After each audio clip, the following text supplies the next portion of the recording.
Okay, the Digidestin has gone to the digital world. Can we please go home now? Yeah, Deedlit, this demonstration is cool and all, but we need to think it over. So if you could send us home now that the movie is over, that would be great. I'm wondering how long it's been since we actually been back. Because I think Yeah, exactly. here it feels like only 2 hours have passed, but who knows? Yeah, exactly. I'm hungry. Like, for some reason, I'm always hungry. I don't know why. Not to mention you were tired before this thing started after a long day at work. Yeah, that is true. That is so true. Just weird. What the? You're getting some odd readings, but we should be good to go. Good. I'm ready to get the heck out of here. Whoops. What do you mean, whoops?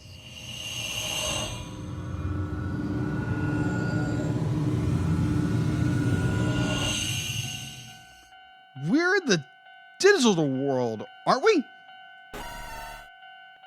Yep. Okay, Deedlit, what happened? Activating the portal so close to where the Digidestin's portal caused yours to malfunction? And now it's burnt out for 2 hours? Really? Oy. Well, let's find someplace safe to hang out until Deedlit's portal can be reactivated. Yeah, okay.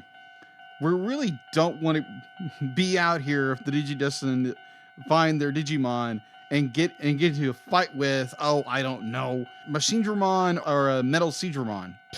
Like that would ever happen.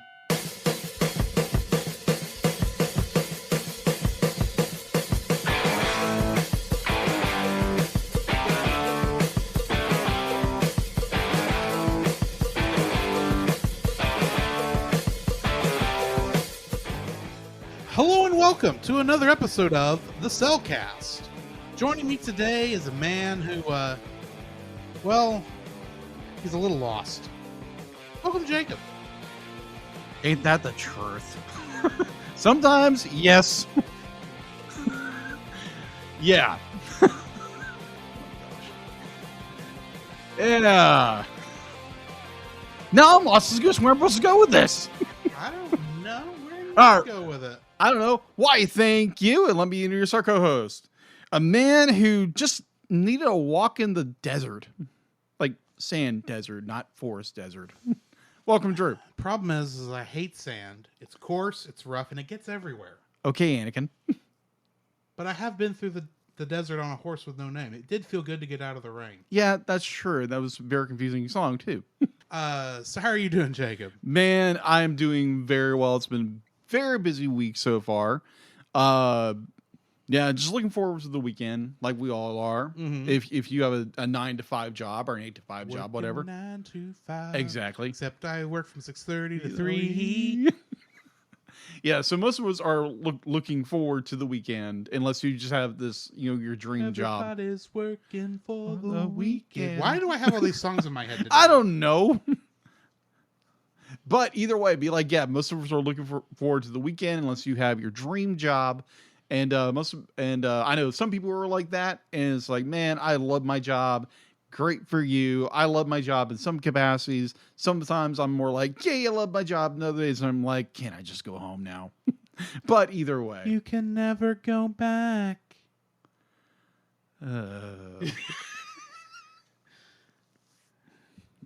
Yeah, either way. Hey, anyways. Yeah, so that has been, as I'm doing pretty good. How about you?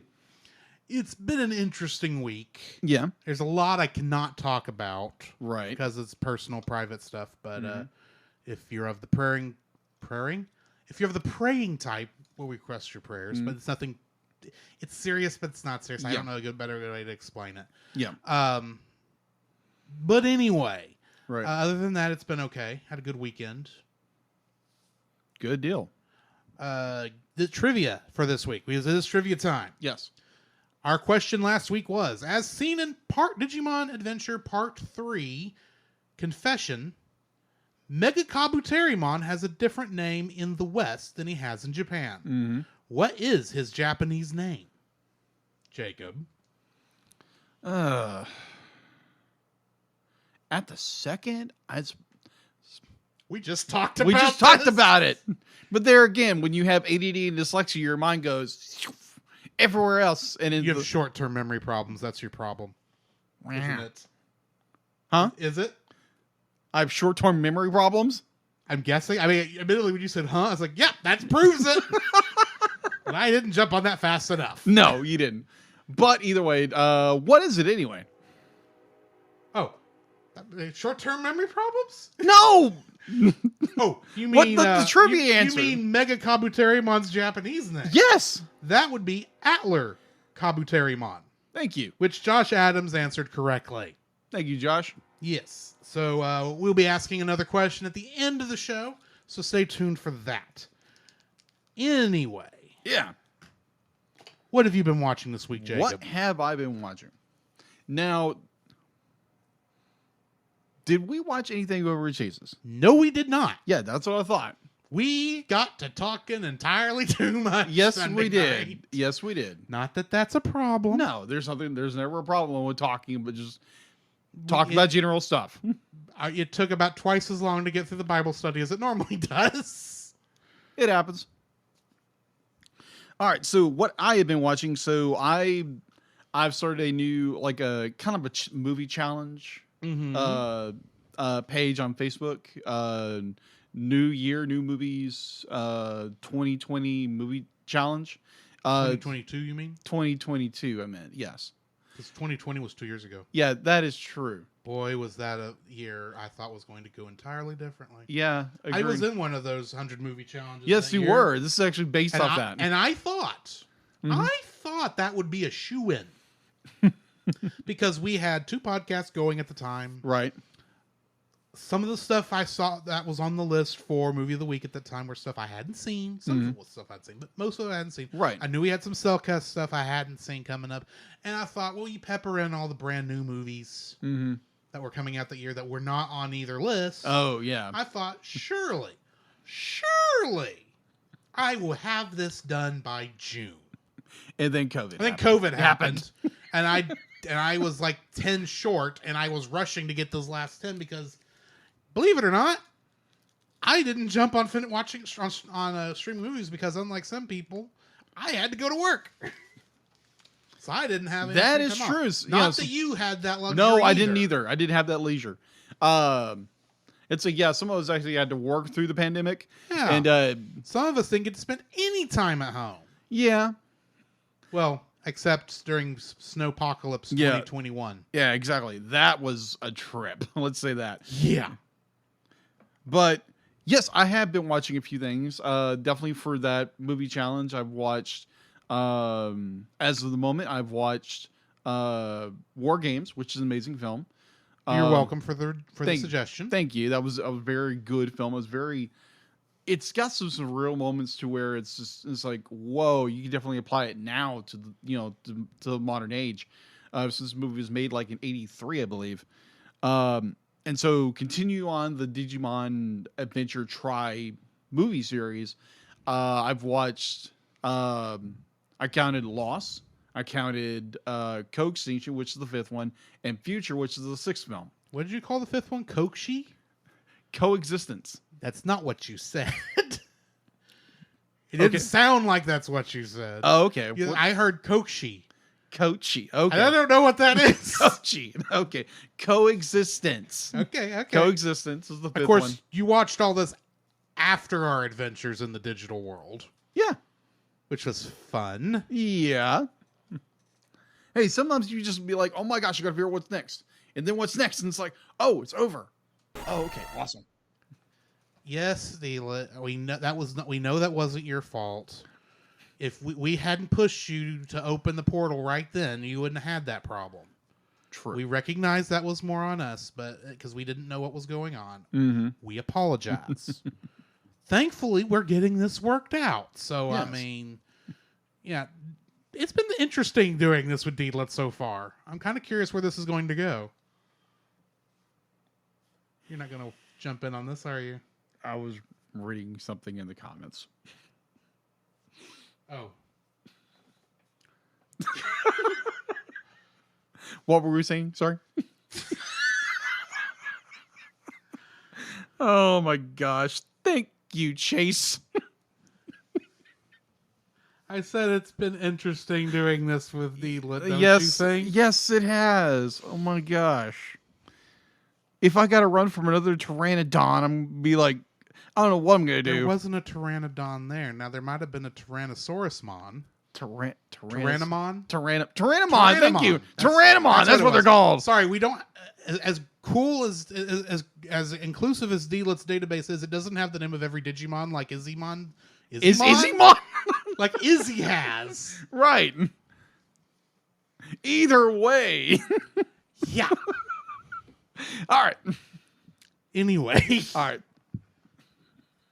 So yeah, I've finished. I've watched all the movies. There again, I'm not going to spoil them. I'm going to go back and rewatch the last two before we do the reviews for I can refresh.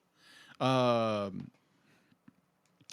can be refreshed on what I missed in the last reviewing or not. But yes, I'll go back and review those. And so I picked up on a series going forward with another thing I've watched. I started picking up where I left off with One Punch Man. 3, 2, 1, let's jam. Yeah, exactly. So I think I jumped that into tank, but anyway. yeah, kind of. But yeah, this is like One Punch Man is like nuts. Like absolutely No kidding. Yeah. I'd be like just being sarcastic here, but just an amazing show that kind of takes the well, how would you describe One Punch Man? Kind of It mocks everything. It does. It's kind of like mocks. I was looking for another word. It lovingly mocks, I should say. Yeah. Because everything it makes fun of, it is just having fun with it. Doesn't even say it's bad. Yeah, exactly. I mean, it goes for everything from Superman to Kamen Rider to Dragon Ball Z. Indeed. Attack on Titan is in there. Yeah, agreed. Sailor Moon is in there in a very odd one, but yes, it's there. Yes, yeah. Oh my gosh. Oh, that character. Oh yeah. Okay. Yeah. So I started watching that, and so I got through season 1, and actually, someone in chat right now actually brought it up because he had called me. Chase. Murphy.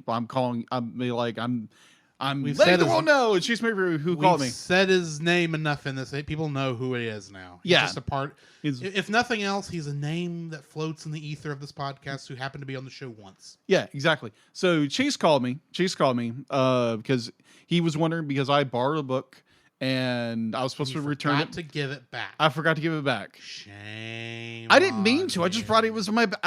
I brought it with me. It was in my bag, and then we got distracted, and I forgot to give him the book. Sure. Yeah. Anyway, so we wound up talking about One Punch Man, and so he mentioned that be like, oh yeah, season 1's amazing. So be like, so I just started season 2, and I tried season 2. I didn't get far. It's a different animation studio. Oh yeah, it's definitely a different animation studio, but I'm enjoying the mess out of it right now. Okay. Like even though Chase said, be like, yeah, I would highly recommend not watching it. Be like, to me, I really enjoy it. So it's one of those series that's just like, oh, okay. So it takes away from the, let's, punch the monster every time. Let's develop the characters and develop what's going on. It gets a little nutty. Like season 1 was already nuts. This gets a little more nut. Like it goes more, okay, there's a grander world there with all this stuff. So I find it interesting. I'm not done with it yet, but I'm kind of plowing through it. So yeah, I am enjoying season 2 of One Punch Man, even though there's a lot of people who just didn't like it or dismissed it. I never got back around to it. It's understandable. Be like, and really for me, it was more the fact that when I watched the first one, I was really ready for that second one. As soon as the show ended, I was fine waiting a month or two for season 2 to come out. Mm-hmm. Season 2 came out 2 years later. Yeah. I kind of had fallen off the grid of it. Right. And when I saw the trailer, I was like, meh. That's not as good as I want. It doesn't look as good as I wanted it. It probably is good, but yeah. Meh. Hey, Mob Psycho 100 by the same guy. Yeah. Same manga author has the same problem for me. Really? It's like the first one came out and it was great. Mm-hmm. Second one started and it's like, I'm not feeling this. I don't know what it is. I'm just not feeling it. Understood. But yeah, that is all I've been watching. What about you, Drew? Well, I posted on our Facebook page earlier today a little Pokemon short. Oh yeah, Even though this is Digimon, this is like literally released the day we're recording. Yeah. Bidoof's Big Break or something to that effect. I can't remember now what it's called. Big deal, big. I'll find it here in just a second. Yeah, that was. Like, I watched it before I came over here, and I was like, "Wow, it's pretty good." It's a little silent film that all you get is like grunts and what Digimon or whatever or Pokemon. It is the Pokemon sound effects. Yeah, at least. Bidoof's Big Stand. That's what it Bidoof's was called. Big Stand. That's how do you pronounce his name? Bidoof. I was like, okay, it's a beaver Pokemon. Yes. Okay. It just happened to pop up on my YouTube feed. Yeah. Like I was not even looking for something, and it didn't come up on any of my socials because it literally released 4 hours before I saw it. Wow. And I just like, oh, this is kind of cool. This is neat. I'm liking this story. It honestly, we've had little discussions that we honestly should have recorded. Agreed. About our feelings between Digimon and Pokemon. Right. And eventually we might do a recording over that. We are talking about it. But This short pretty much embodies what I was telling you about how the Pokemon are not being enslaved to fight. They're actually wanting to fight for their trainers. And this kind of shows that in a very good way. Of course, I'm also remember if you've not watched it, at one point Bidoof gets thrown into a fight because he's the last Pokemon the trainer has. Mm-hmm. Poor Lucario got his butt whooped. And he gets thrown out there. He's just like really excited, and he realizes where he is, and he goes and hides behind the trainer. It's like, I'm not doing this. Yeah, and it says, and as the camera zooms out, you can see the trainer he's fighting has 2 Pokemon left, and he's only got Bidoof. And I'm sitting there going, I've been there. And when I've played this game, where I only have 1 Pokemon left, and it is the trash Pokemon. Because that's kind of how he's treated for a bit throughout this, is always just doing all what we used to call an HM slave. Mm-hmm. Because it was the character you threw all the HMs on so you could get through the game, but you wouldn't honestly fight with him. I hate the term actually now, but that's what we called it back in the day. And that's kind of what Bidoof here was, but then he was able to prove himself. So it was a nice, cool little short. Yeah. I enjoyed it.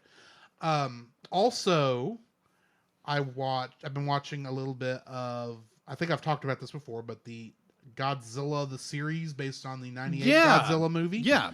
I was in middle of episode 11 when you came over. Right. Which is the Loch Ness Monster episode. Mm-hmm. That so far is fun. I'm going to have to back up, rewind a bit, because I was also in the middle of doing some other stuff while that started, but that's neither here nor there. Watched a little bit of the season finale mid-season finale of Star Trek Discovery. Okay. And then I don't remember if I've talked about Star Trek Prodigy on this show, because I saw the first 5 episodes back in November. Yeah, it's been and I think I mentioned it, but the newest episode of Star Trek Prodigy was amazing. Okay. They somehow manage. Okay, I'll put it to you this way: they take 5 characters from throughout all Star Trek and put them on a holodeck during the Kobayashi Maru scenario. Really? You know the Kobayashi Maru because you've seen Star Trek 2. Mm-hmm. You know, as soon as I saw the Star Trek movie ever. You know, as soon as I saw the episode name Kobayashi, mm-hmm. It's like, oh, somebody's getting the no-win scenario here. Uh-huh. And of course, it's our main protagonist because he thinks he's going to be captain. He might be captain. I don't know. I haven't made a decision on this guy yet. But at one point, his bridge crew, because he can't decide on anybody because he doesn't know who any of these Star Trek characters are, because he's from the Delta Quadrant. Okay. He just says, "Oh, give me the best ones you got," and it throws up Dr. Crusher, Uhura, TOS era Uhura, Odo from Deep Space Nine, okay, And at one point, after the engineer, his friend he kicks him out of there, they bring in Scotty. And of course, Spock is there. Of course. And the thing is, with the exception of Dr. Crusher, all those actors are past. Yes.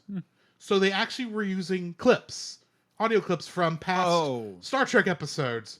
And I don't know how they had the wherewithal to get the best clips for these situations. But they did it so well that honestly, you forget, with some small exceptions, you forget that they're using old audio. Yeah. I mean, all the TOS era people are still kind of in that old mono sound. They're not the nice full stereo that post TNG sounded. Yeah. But Odo sounded like like Rene Aubergenois was in the studio recording these lines. Really? Even though he's passed. Wow. So, yeah, I mean, they did a good job with it. And I was laughing my fool head off. I think they even had Michael Dorn voicing the Klingons at one point. Okay. Which was, well, they all looked like him, so I don't know why you wouldn't. Right. But, although it'd been funny if one of them was Christopher Lloyd? Lloyd, yes. Yeah, Christopher Lloyd. Christopher Lloyd. I'm sorry, there's a lot of Christophers in Hollywood. There are. In geekdom, most specifically. That is true. So I get them confused. Yes. But anyway, that was that episode was very good. I'm going to suggest that. And probably once we go back and do Lower Deck Season 2, I'm probably going to throw Prodigy on the list. Okay. Because I am enjoying the full of it. I think you will too. And you actually you actually don't need to know less Star Trek than Lower Decks. You have to know for Lower Decks. Okay. You don't need to know that much because it literally, all the characters have no idea who the Federation is. Or any of that stuff. Wow. It's an original story. The only quote-unquote character that's new, that's from the old series, that's on there regularly, is Hologram Janeway, which is a hologram of Captain Janeway. Huh. From Voyager. And she actually, and Kate Mulgrew is actually doing a good job as her, because they actually got her to come back for that. Anyway. Huh. I think other than that... Oh, I actually started a new anime today. Not a new one that's new to me. Really? Yes. How the realist hero rebuilt the kingdom. It is an isekai. Okay, I gathered. But it is all like based in bureaucracy. This guy gets summoned to this fantasy-esque town because the kingdom has got like no money whatsoever. And so they summoned him so they could give him to the Empire who they owe money to so that he can fight the demons for the Empire. Because the Empire apparently can't summon heroes. Okay. And he says, wouldn't it be a better idea if I got your finances fixed so you wouldn't have to do this? He says, I guess that's a great idea. Oh, by the way, you're king now. Okay. Thunk. Okay. And I'm giving you my daughter's hand in marriage. By the way, I haven't talked to her about this yet. Oh! So, of course, she comes back. She actually thinks the kingdom has been usurped. So she comes back, sword out, ready to cut the heads off everybody. She comes in on her parents kind of just doing some flirting. Not anything worse than flirting, but it's essentially what it is. Being lazy bums. And they explain, everything's fine. There's no trouble. It's just, I realized that the hero we summoned was actually going to do a better job of running the kingdom than I did, so I gave it to him, and by the way, you're betrothed. Wow. It's been interesting. And that's just the first episode. It's a bit, I'm actually very interested. I actually got through 4 episodes before I realized I'd gone through 4 episodes. Oh, okay. It's one of those where I guess, like, if I did not have to stop and, start doing stuff to get ready for the show. Right. And I didn't have to, like, pay this super close attention, because don't get me wrong, I like Godzilla, but I don't have to pay that close attention to Godzilla. Right. As much as I was paying close attention to this. And it was one of those things where it's like, if I don't turn this off now, I'm going to get distracted the entire time. So I need to turn it off now and go do something else. Oh, okay. So yeah, I did that. I watched that show, and I think other than that, that is everything. Oh, okay.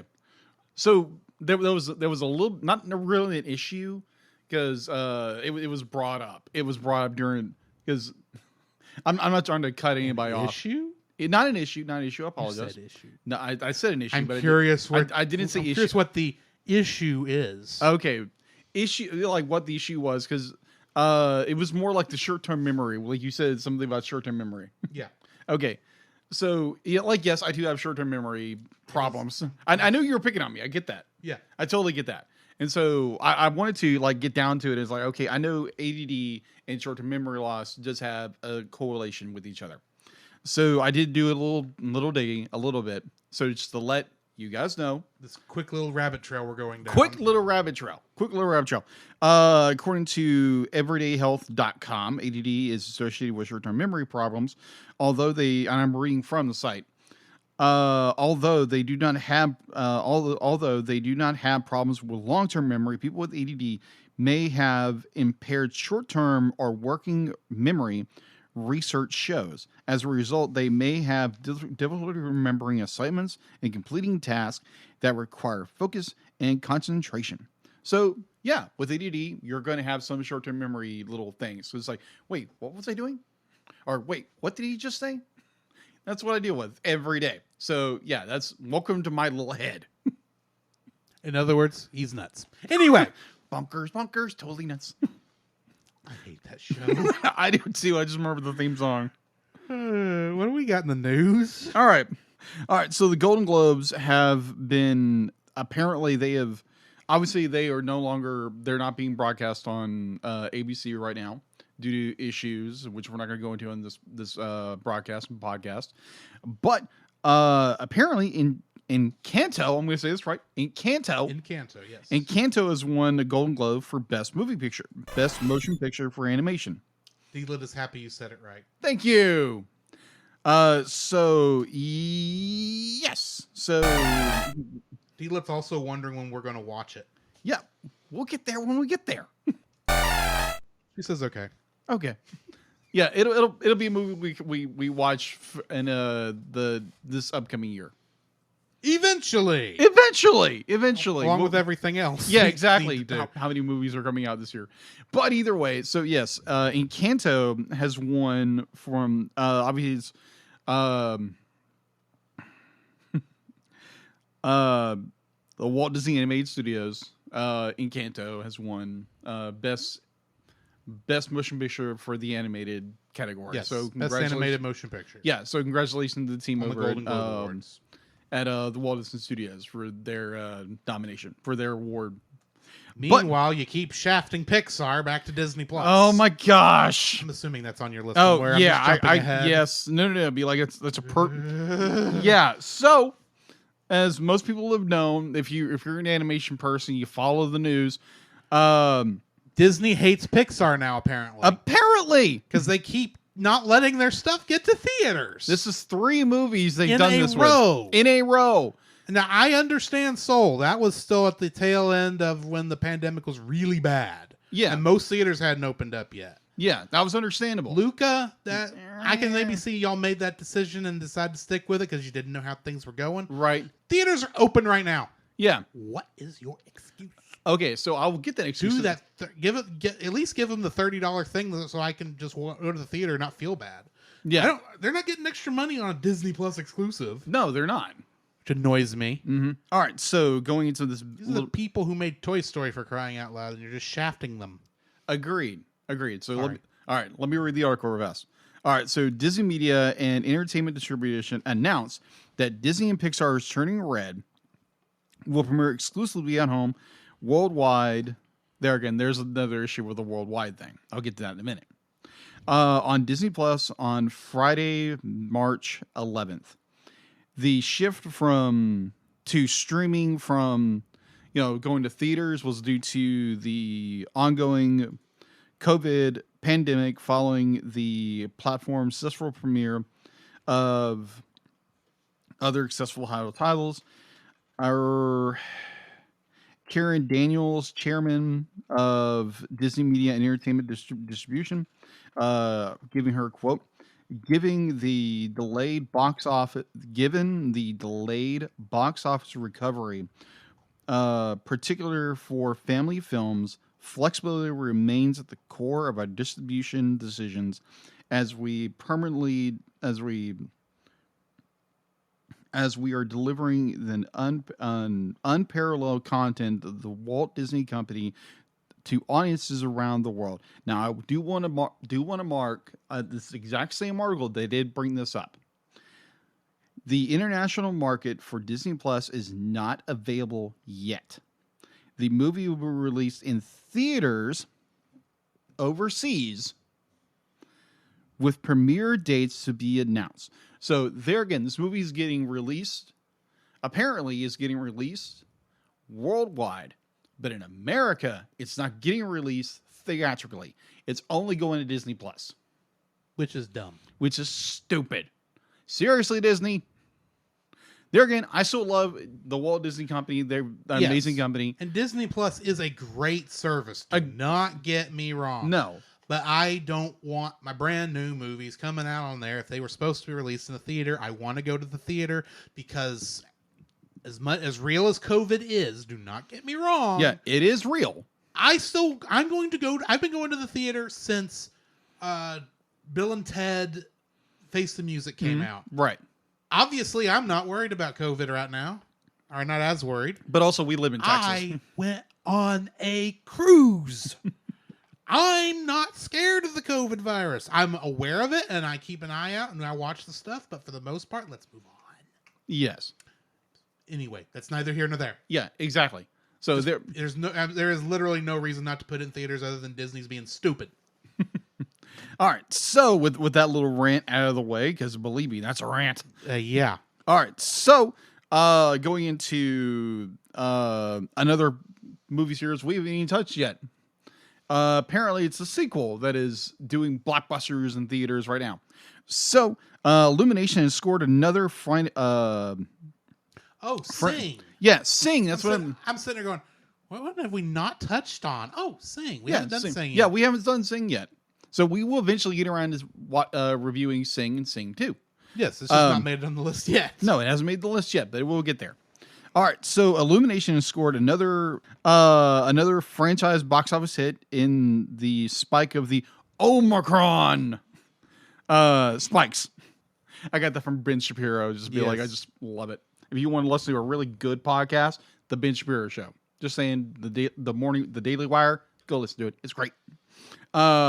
Just remember, if you've ever watched Futurama, you know the aliens that always came from Omicron Persei 8. Well, we're actually fighting the virus from Omicron Persei 8. Anyways, as Sing Team continues to lure family audiences into the theater with its siren song, that's what the article says. That's what I'm reading. Let's see. Someone being a little too creative with the terminology. Yes. There is singing involved, but none of them are sirens. Yeah, it's true. All right, so the movie debuted on Friday. It's taken another $11.9 million for Universal. For the weekend, it hit $109 million over its third weekend to become the third highest grossing domestic animated release since the pandemic shutdown ramped up in March 2020. The movie's worldwide total is $190.5 million. So Sing 2 is doing very well in theaters. Good. The first one I remember being fun. Oh, okay. I haven't seen the second one yet. I haven't watched the first one yet. But eventually we will get around to reviewing this film. So, yes.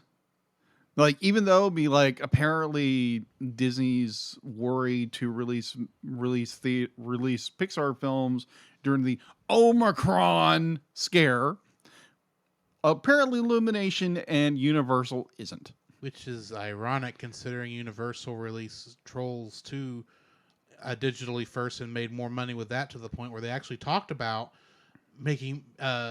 reducing the amount of the time between theatrical and home video, since they made so much more money releasing straight to home video than they ever did in theaters. And yet they're still following the old trend while Disney's being stupid. Yeah. I understand business decisions. I get it. But why are you being selective about Pixar? Deedlet's not happy either. I understand. It'd be one thing if it was still affecting Disney stuff. Like if Encanto had happened to Encanto. Agreed. I would be a lot better about it. Yeah. But this is the third movie in a row. Yes. Do you realize that Onward was the last Pixar movie in theaters? Yeah, that was like early 2020. Yes, early early 2020. 2020. Yeah. They have released 3 other movies, or 2 Mhm. other movies, a third one coming up soon. Mm-hmm. That have had to go straight to Disney Plus because Disney being stupid about this. Yeah. There's literally no reason not to do like you were doing with the even though I hated it, the Disney Plus Premiere Access thing. Yeah. Charge people $30 extra to watch it at home. Yeah. You can do that, and I Yeah. won't give a flying banana because I'll ignore it, like I've done like everything but that live action Mulan that we reviewed for Movie of the Week podcast. Right. I'll ignore it and go to the theater like I normally do. Right. Let that be my decision. Just put it out in theaters. Yeah. Sorry. That's all. Rant over. We got any other news before we No, get into the that's- spoiler-free section? on No, this? I think we're good. All right. Well, then we need to start getting spoiler-free. That sounds weird. We need to do the spoiler-free section of our review of Digimon Adventure Tri Part 4 Loss. Yes. This one is most definitely the anniversary episode. It is. Because they just like hit every little anniversary thing on there. I don't even have as much nostalgia for Digimon Adventure or Digimon like you do. Mhm. And I'm sitting there going, I recognize that trolley. Mm-hmm. I recognize that playpen looking area. Uh-huh. I think I of course recognize the desert. Mm-hmm. And I think I recognize the mountain on that one spot. Mm-hmm. But I'm still sitting there going, y'all, there's none of the original stuff for this was this detailed. No. So y'all did a little bit more work into this. That it must be coming up again, I'm guessing. I mean, you've seen the other 2. I haven't. Yeah. So maybe some of this stuff's going to show back up again. I don't know. Maybe. I'm thinking if you'd put this much work into recreating some of this stuff, you could have shown it earlier in some of the other scenes, but, whatever. Well, my assumption would be is they were waiting for the anniversary, the 30th anniversary to come up. So, hey, let's go back to the digital world. I boom. get that, but there were some flashback scenes. Yeah. Not flashback scenes, but well, they were flashback scenes to stuff that happened after the show went off, but before Adventure Tri started. Right. That they could have actually maybe, like I'm thinking of the one where Leomon protects Elikmon Yeah. and the babies. Yeah. And it's obviously in some weird area that is not the whatever that playpen area is that he's in. They could have used, even if it was a much corrupted version of that, Right. due to the distortion and everything. They could have used some of that, but they didn't, which is weird. Yeah. But that's neither here nor there. That's not even that important. I really enjoyed this one. It was fun. It was dark. Don't get me wrong, but this is not the dark that Confession was, because Confession, like we talked about, was let's give everyone in the Digimon movie despair. Yeah, exactly. This, there's still some darkness here, Mhm. but you can tell we are coming up out of it because it's all leading to one event that I'm going to talk about a lot here in a minute. Okay. It all leads up to one thing, and that's when we're back at the top of this. And there's still a lot of dark moments in here. Oh, yeah. But there comes a point where it's like we are out of the dark part of the story. And we're getting back to the not so dark part. Because it's I mean, at the beginning, it's still very black and white. We are in gray territory right now. Oh, and it's probably going to be gray territory all the way to the end, I'm guessing. Oh, it is. Even though we do know some characters who are definitely evil. Yeah. And some characters who are definitely good. But it's going to be a little gray area going forward because, it's life. Not everything's as black and white as we'd like it to be. Exactly. But anyway, I enjoyed this. I actually think kids can watch it, even if there's 1 or 2 scenes where I'm going, that creeps me out. Yeah, just a bit.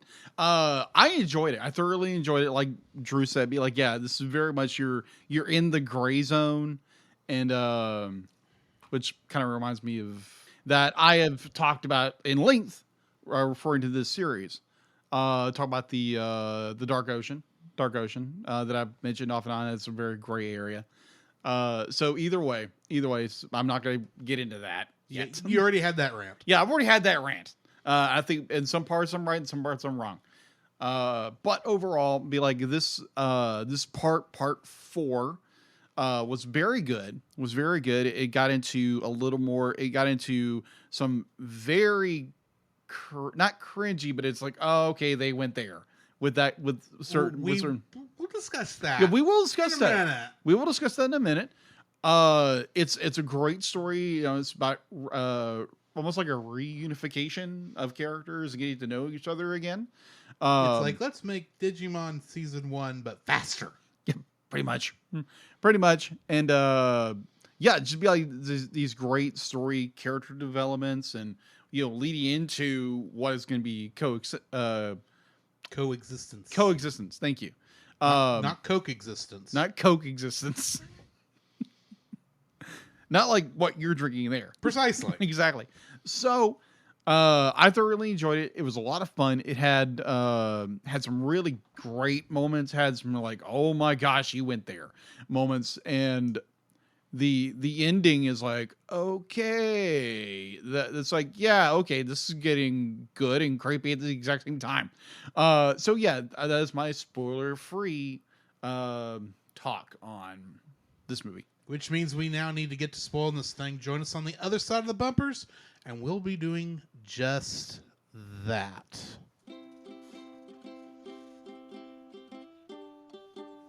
Don't forget that you can download. Don't forget that you can. Don't forget that you can listen to us record the podcast live every Tuesday over on our Facebook page, the Cellcast, our Twitch channel, the Cellcast Gaming, and on YouTube at Cellcast. Also, don't forget to join our Patreon if you would like to support us monetarily. At $1, you'll get our everlasting thanks. At our $5 tier, you can get some artwork from Jacob, and at our $10 tier, you can get bloopers for every episode we've released that I've remembered to release them for, and you can get commentaries from different movies. So come check us out over there if you would like to support us financially. This podcast is part of the Culture Box Media Network. For more great content like this, please check out the link in the description. There you can find other great shows, such as The Untold Podcast, which is a speculative fiction podcast utilizing the genres of sci-fi, fantasy, and horror, among others, in order to engage the culture's imagination from a Christian worldview. Every month, Nathan James Norman produces and narrates a new story presented in a unique and dynamic way. You can check out their podcast at untoldpodcast.com. Also, we are a part of Pop Americana, where you can enjoy other shows like Franchise Fatigue. Do you like movies? Of course you do. I bet you even like big movie franchises like Star Wars, the Marvel Cinematic Universe, and Indiana Jones. And obviously, since you listen to us, you must like listening to movie reviews. But what if I were to tell you there is a podcast that reviews film series one movie at a time? You'd like that? Well, then go check out the Franchise Fatigue podcast over on your favorite podcast catcher, and listen to James and Gabe give an in-depth analysis and review on every movie in your favorite franchise.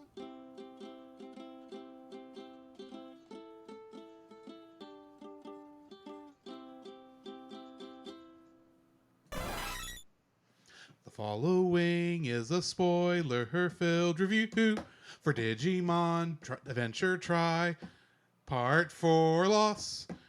If you don't want to be spoiled, you better turn us off now. Digimon, digital monsters, Digimon are the champions.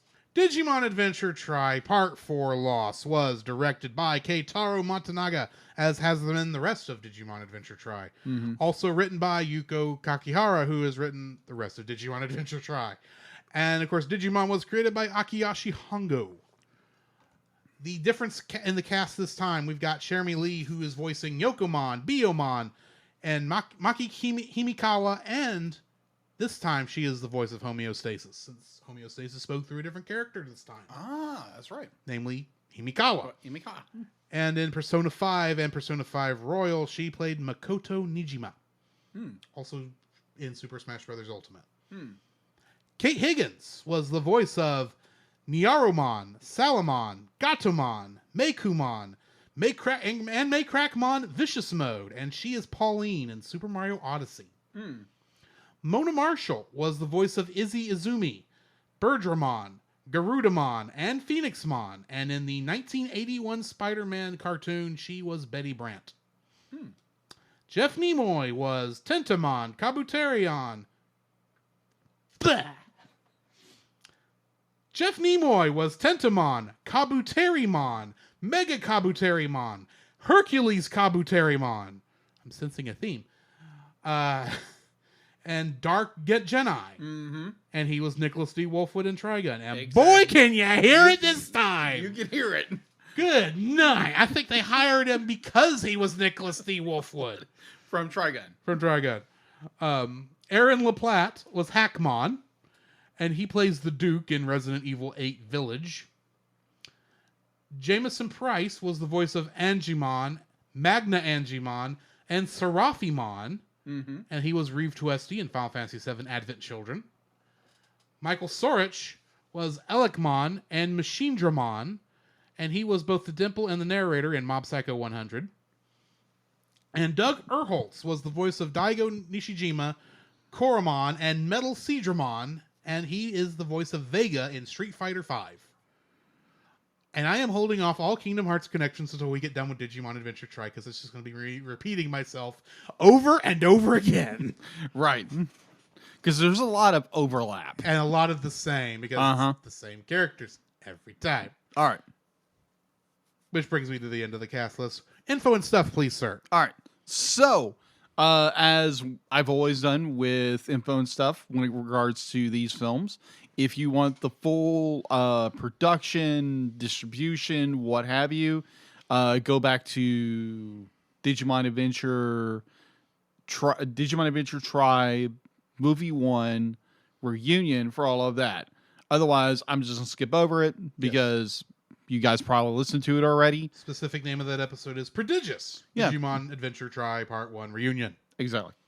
All right. So, going into info and stuff, this movie, Digimon Adventure Tri, Movie 4, Loss, has an IMDb score of 3.7 out of 10. It was released in Japan on February 25th, 2017, and North America on February 1st, 2018. It was released on region free DVD and Blu-ray in Japan on April 4th, 2017, and in the US on April 24th, 2018. The fourth film earned 61 million yen, which is approximately $533,000 within the first few days of its theatrical run. Loss has the US gross of $59,000. So yeah, obviously its sequel is Digimon Adventure Tri Movie 5 Coexistence. That's all I have for info and stuff. All right. Getting into the summary. As the Digidestined try to rekindle their friendship with their rookie-level partner Digimon, they briefly come across Meikumon, who has retained her memories despite the reboot. While the others get along well with their partners, Sora has trouble reconnecting with an amnesiac Biyomon. Later that night, as Tai and Matt try to console Sora, they are suddenly attacked by Machinedramon, whose attack disperses the Digidestined and Digimon across the digital world. Meanwhile, Nishijima investigates Himikawa's secret files and remembers her desire to reboot the digital world to revive her partner, Megadramon, who was unable to recompose into a Digi-Egg. Nishijima meets Hackmon, who relays a warning from homeostasis that King Drazel corrupted Genai, however you say his name, and is targeting Libra, aka Meikumon. At the desert, Sora and Biyomon discover Mako, who came to the digital world in search of Meikumon. Somehow. I hope they explain that later. I'm assuming distortions, but I don't know. Not saying a word. I'm assuming distortions, leaving it at that. When Meikumon attacks them out of resentment, Mako manages to placate her. Just then, they are attacked by Genai, who shows his true form after masquerading as the Digimon Emperor. He attempts to capture Meikumon and Sora's Digivice, but is thwarted by the other Digidestined who come to their aid. Genai reveals that the reboot was all part of King Drazel's plan to create a new world order where humans and Digimon no longer interact with each other. He sends Machinedramon and Metal Seedramon after them. Himikawa reunites with Tapirmon, but realizes that he does not remember her. And then she goes nuts. Tai, Matt, and Kari manage to strengthen their bonds enough to digivolve their partners and defeat Metal Seedramon. When Sora risks her life to protect Biomon, she digivolves into Phoenixmon and defeats Machinedramon alongside Seraphimon and Hercules Kabuterimon. Despite this, Genai attacks Mako, which angers Meikumon, and she goes bonkers. Trivia for this: this is Seraphimon's second appearance since he first appeared in Digimon the movie. Mm-hmm. Agreed. And that's what I got for the trivia. Might I go first on likes? Go ahead. Because I want to get this off my chest. Go for it. See, in recent years, I have been annoyed by a trend in television. Now, it hasn't affected anime as much as it's affected other things, but we have had a trend going on in which television shows are lacking in opening theme songs. Now, granted, a lot of shows' opening theme songs back in the day sucked. I will admit this. Mm-hmm. But when you've got something as good as, for instance, Power Rangers always did this good, where they would play the theme just at the right time. Of course, it was part of the morphing sequence, so they kind of had to. But other shows do this good. But this movie actually does a very good job with a song that technically me and you don't have nostalgia for, which was Butterfly. Agreed. Because here's the thing. Yes, it might have been fun for that to be the original Digimon theme song, but I don't think it would have the same impact because the song has got a different beat. Mm-hmm. It's not really as active and fast-paced as Butterfly is. Yeah. But when that hit, I was over here on the sofa beanbag chair thingy, just going, okay, this is awesome. This is this. I like to call this the Sentai moment, because every time there's on Super Sentai, there's always that moment where they kick in the theme song as things are moving from the dark to like, okay, now we're about to kick butt, and they do that here too. And I actually went and looked to see if the director had done anything with Super Sentai, because I was curious. Yeah, couldn't find anything, but that's okay. It's Toei. They I'm sure the directors talk to each other, because that's Sentai also. Anyway, that moment when Butterfly starts playing at full, at the as in its all its glory, I guess is the term I'm trying to look for. Yeah. It's like, okay, this is awesome.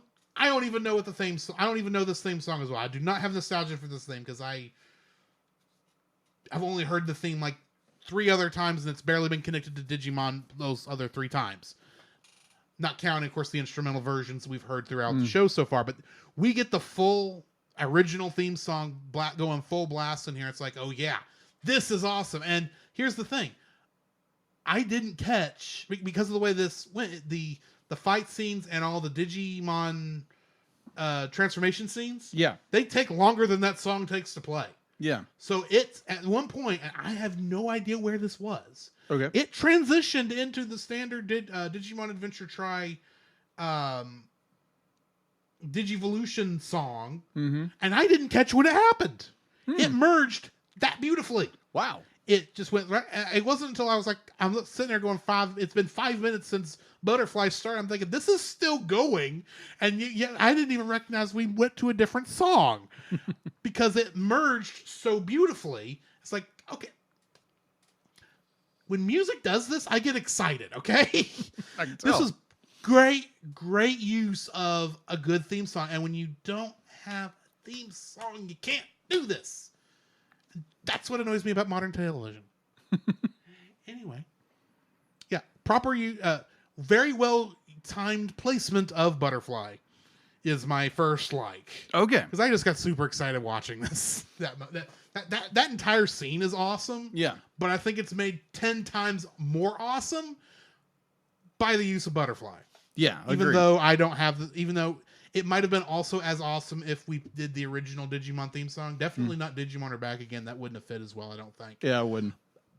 And the original Digimon theme song is a little slower than Butterfly, so it may not have worked as well. But, without actually editing it in the C, I have no idea. Uh-huh. I can tell you what song would not have worked. The Digimon rap? Yeah, the Digirap. No, wouldn't have. That would not have Would worked not. at all. Nope. So thankfully they didn't do it. Anyway, Hmm. your first like, sir. My first like would be the rebuilding of the relationship between the Digimon and their partners. That was very touching. Definitely when you go from Digimon the last movie, which hold on, remind what the other movie is called again? Confession. Confession. Thank you. So we go from Confession, we see that scene. Oh, I did want to bring this up because that was really good because they actually do explain something. They do explain something to it's like, oh, okay, so why is this one person being so secretive, and why does the teacher seem to know more things than he's letting on? They're digidestined. Yeah, I'll get on to that in a minute. Yeah, I'd be like, yeah, I have an opinion about how they handled that, but yeah, I would agree with that. We'll see in a minute. Yeah, that was interesting to see. And it's like, oh, okay, that explains things. That's why. Okay, cool. So you get into the Digimon and the Digimon trying to reconnect, or the Digidestined trying to reconnect with their Digimon, and you have it's like, yeah, trying to warm up to each other, and it's like, oh, okay, you're cool. And Agumon, oh my gosh, Agumon, not Agumon, no, correction, not Agumon. Not Agumon? Not Agumon. Okay, No, he's not Agumon. No, he's not black. He's not black Agumon. That's totally something else. I know. But there are like 30 different Agumons. yes, there are a few different Agumons. But Gabumon. Oh my gosh, Gabumon. It'd be like, it's okay. It reminds me so, because Gabumon was be like he's worried and he's insecure kind of character, and it's just like, it's so much fun watching him be like, once he digivolves into Gabumon, it's just hilarious. It's absolutely hilarious to watch that. And he's like, I just want to be around Mr. Matt, what he calls him, and it's like, yeah, it's like, oh, okay, that's interesting. But it's just this development of the reconnection of these characters. It's not a solid connection. It's not like how it was before.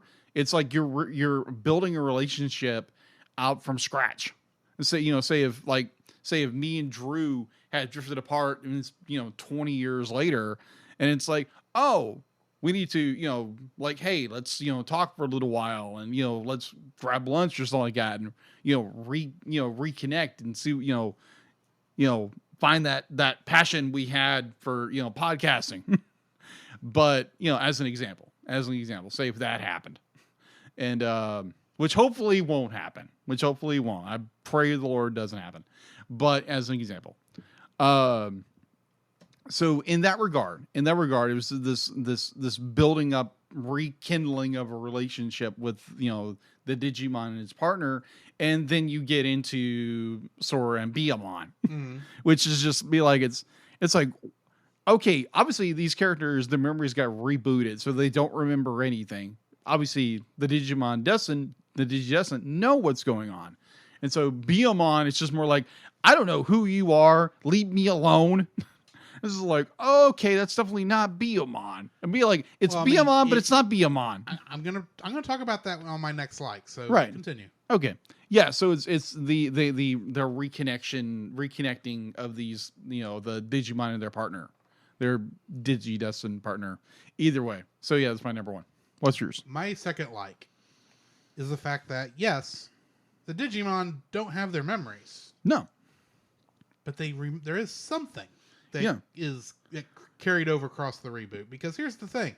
They all know with the exception of Biyomon, they all kind of know to trust their friend, their old partners. Yeah. They're confused about it, but they like them for the most part. Yeah. And they're all wanting to get to know their partners again. Mm-hmm.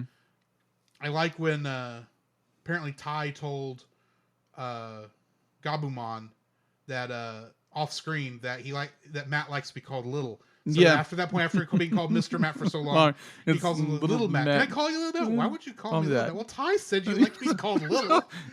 It's like, Ty! and he keeps calling him Little Matt throughout the rest of the movie, which is funny. That was funny. That was. But anyway, you get to the subject of Biyomon. Mm-hmm. Biyomon is obviously the odd one in this because unlike all the others, she's the only one that's antagonistic to Sora or to her partner. And it's confusing at first. I mean, you look at some of them and you can tell at the very beginning that they're still wary. Yeah. They know they're humans and they don't want to be eaten by the Don't humans. eat me! But I mean, they come around fairly quick, mostly after eating food. Yeah, that's true. And that's more than just the one that turns into Agumon, because I can't remember all the baby level names. Koromon, thank you.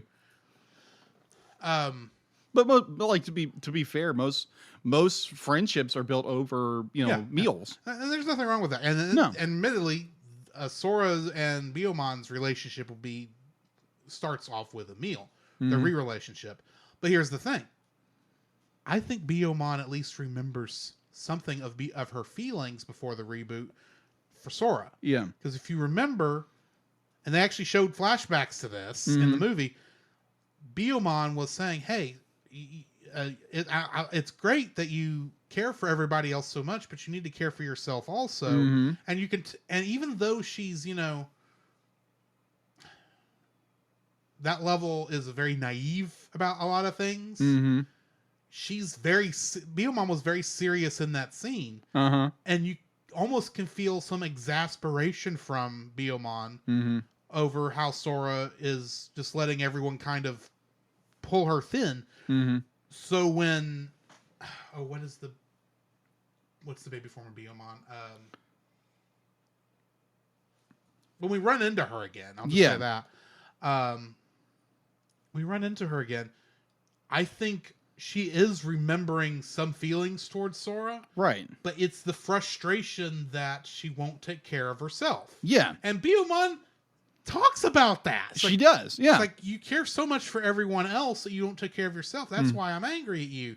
And I'm sitting there going, so you remember Sora, but you don't remember Sora. You emotionally remember her.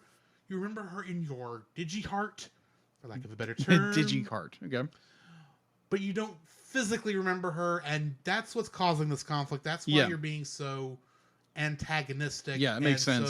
And trying and pushing Sora away, even though you really do care for her. You just don't understand why, because you're confused because you don't have any memory of her.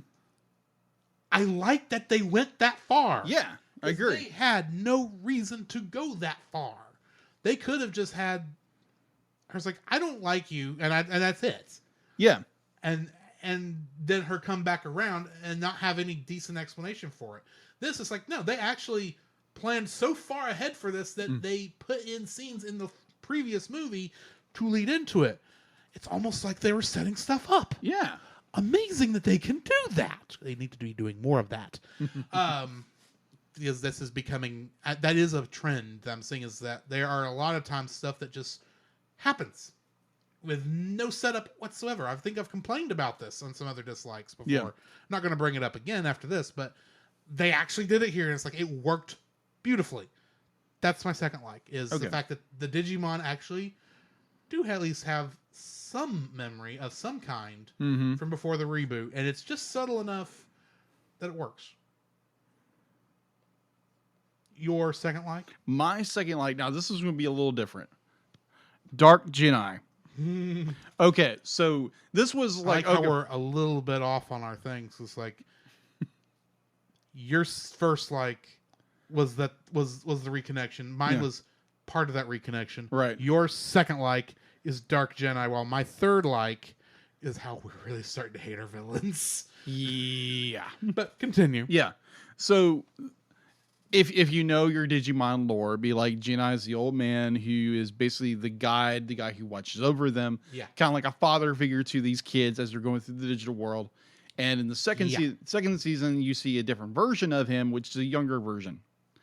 And so in this movie, as the lore has gone on, we get the evil version. We get the For dark some version reason. of Genii.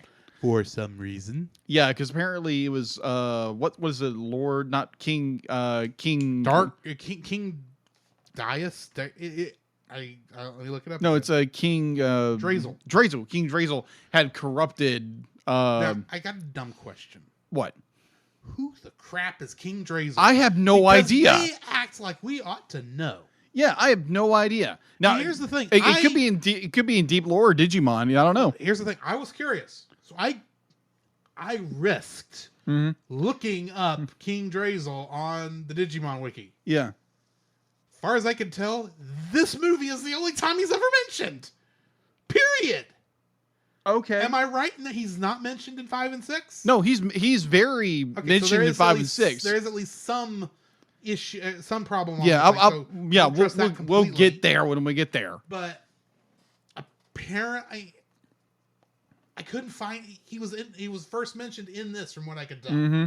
It's like, am I supposed to know who King Drazel is? Because everybody else knows who he is. Except the audience. Digidestined haven't been introduced to the name, but right. all the side characters are, and King Drazel's like, who the crap is King Drazel?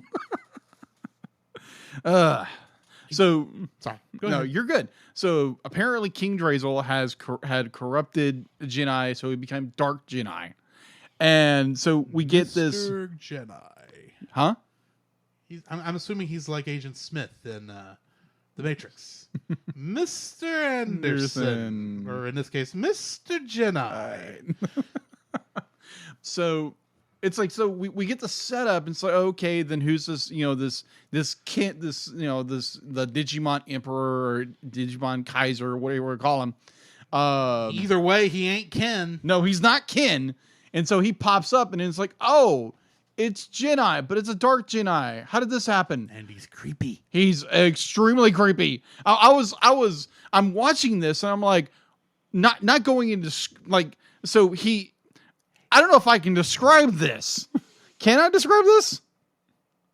We here at the Cellcast podcast do not suggest acting like Dark Genii. No. And to explain why, I mean, he does what I would, for lack of a better term, the Japanese sexual predator thing.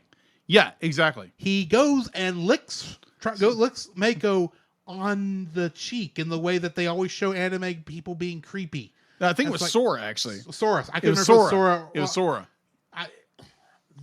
They were all in there at the same time. I don't remember. It was. I mean, I was assuming it was Mako because I thought this was fairly near where he was choking Mako to make Makumon Digivolve. Yeah, and he also just a lot of different things there. He's just like, whoa, wait a minute. And the thing is, you do not see that point coming. No, you don't. They're going, okay, he's just evil. Okay, there's evil things. But then he starts doing the licking thing. And yeah. It's like, and this just went from a sequel to a kids' television show to dark kids' television show. Yeah, pretty much, because this is the kind of stuff that would have been edited out of Digimon when it came to America. Oh yeah. There was a lot edited out. If you look at the lore, there's actually a lot edited out. Pokemon has the same problem. Yeah, exactly. And Yu-Gi-Oh, because they're all kind of the same style show. But anyway, yeah, exactly. So, oh my gosh, just like the point where it's basically they turned Genii into like this a creepy person, a creeper. And he licks Sora and he says all these very suggestive things. I'm like, what in the world? And then he chokes out and tortures Maku. And I'm like, what the crap is this? I'm like, wow, this is fascinating. They actually went there with this character. I was like, ballsy with that. Just because getting into my third like. Okay.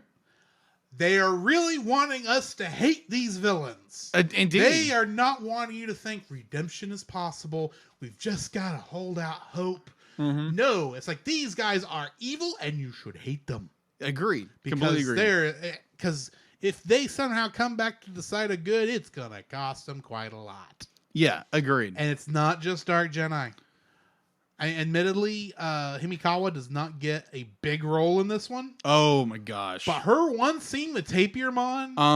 Oh I'm sitting gosh! There I'm sitting there when that scene's starting, and she's catching him saying, "Okay, this is going to be like with the other Digimon. Tapirmon's not going to remember who she is, but maybe if she is just desperate for this, maybe there's still some good in her. Maybe it's like, oh, well, okay, so Tabor, you don't remember me, but I'm gonna meet you halfway, and we're gonna get together. We're gonna be friends. I'm gonna help you remember good times we had together, and if not, I'm gonna build new memories with you, just like any of our Digidestin would do. Exactly. That is not what she does. No, she's like, you're thinking it's going that way, and then she grabs Tapirmon, and the camera goes up, and it's the Queen Beryl, not the Queen Beryl. Who was the first villain in Sailor Moon? You're asking the wrong person. Yeah, that's right. You didn't watch that episode. I haven't watched that episode yet. Well, there's this one scene where they show the big psychotic look. Yeah, the big psychotic look. It's as Usagi's friend's mother who runs a jewelry store. Oh yeah, I did see that episode. She's been she gets the evil spirit in her, or whatever, or taking her place, and they do the transformation scene, and they do the full horror thing. Where it's like she's the woman she is this girl's mother, and all of a sudden she's turning slowly into a monster, and it gets very creepy, and it's the same face. It's the same face. It's the same face. It's just like, I don't like you anymore, lady. I was holding out hope that despite all your evil machinations, you were going to turn to this. You're going to realize the error of your ways and turn to the side of your good. Nope, King Drazel's got you bumfuzzled. Yeah, it just a heads up. It doesn't get any better. Let's just say that. I was really hoping, because here's the thing, I understand why. Yeah, it's understandable why she's lost her best friend. She has a way to get him back, and she's gone to a lot of trouble to do it, even signing a deal with the devil. Pretty much, from what I can tell. And apparently, she actually did lose her soul on this one, because she's gone evil. Yeah, she's literally gone off the deep end. Yeah, it's like a play on words with that. Let's say that. It's like, okay, there was hope for you. It's gone. Yeah. I'm curious to see where this goes, and I'm hoping to see how you end up getting taken out in this series, because I think you have reached I think you've reached the Gaston level here. There just comes a point when there's no saving you. And I think we've reached that point with you. Yeah. So kind of going to from a story point of view. From a story point of view. A theological view, that's totally different. But from a story point of view, we've reached that point with her. There's not much saving her, or you've got to really take some work, and there's only 2 movies left, so you don't have much time for a redemption story left. Yeah. And I don't think you're going to have enough time. Because we still don't know the depth of her cruelty that I'm sure is going to come up. I'm saying nothing. I'm saying nothing. I'm saying nothing. I'm saying nothing. I'm just sitting here going, the voice actress, I like her in Persona 5, which is why I've mentioned her, I think, every single time. Right. In some form or fashion. Right.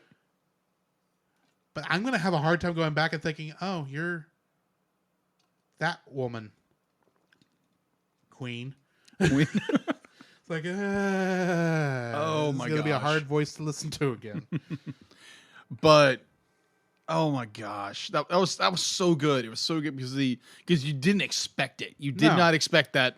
There was you knew she was in deep, and that she was in trouble, and she was that desperate to get her partner Digimon back. You knew that. Yep. You just didn't know how far off the rails she'd gone. Yeah, like I said before, she kind of went the deep end. So that moment when the screen goes up and she's like, it's like, I've got you, my pretty. You will serve me now. It's like I'll never let you. I'll be like she's literally had a psychotic break. She's literally had a psychotic break, and like one point you see her, she's carrying around like an assault rifle. Well, she's a shady secret agent. That is true. Which I'm beginning to wonder, is there anyone above her at this shady secret agent agency? Yeah, that is true. She's getting away with a lot. Yeah. And is it just her and Daigo at this point? Because that's about all I know. Yeah, there'll be there's obviously it's a big organization. We just don't know how Well, big they've this world. allowed a lot of crap to go down. That is shouldn't true. happen. That is true. That is so true.